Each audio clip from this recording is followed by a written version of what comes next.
Guys पहिला यो video हेरौँ अनि यसको फन्नी कमेन्ट पढ्ने है त। हरेक घर यस्ता बन्न पर्दछ कमसेकम जहाँ एसी जडान गर्न सकियोस्। हरेक घरमा बस्ने मान्छेहरूको त्यो हैसियत बनाउनु पर्छ जो एसीमा बस्न सकोस्। रुको जरा सबर करो। होइन किडनी फेर्ने बेला जनावरको किडनी हाल्दैछ क्या डाक्टरले।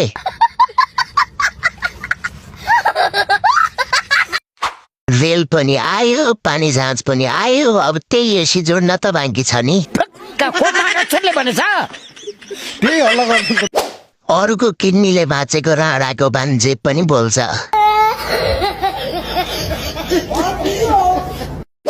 हरेकको घरको ढोकामा केपी चोर देश छोड लेखाउँ। शाबाश बेटा।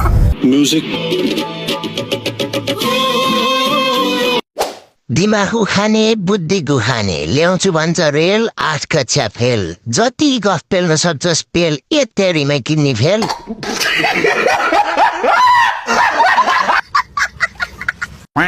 त्यस्तै रमाइलो भिडियो हेर्न डिम्पलको आइडीलाई फलो गर्नुहोस्।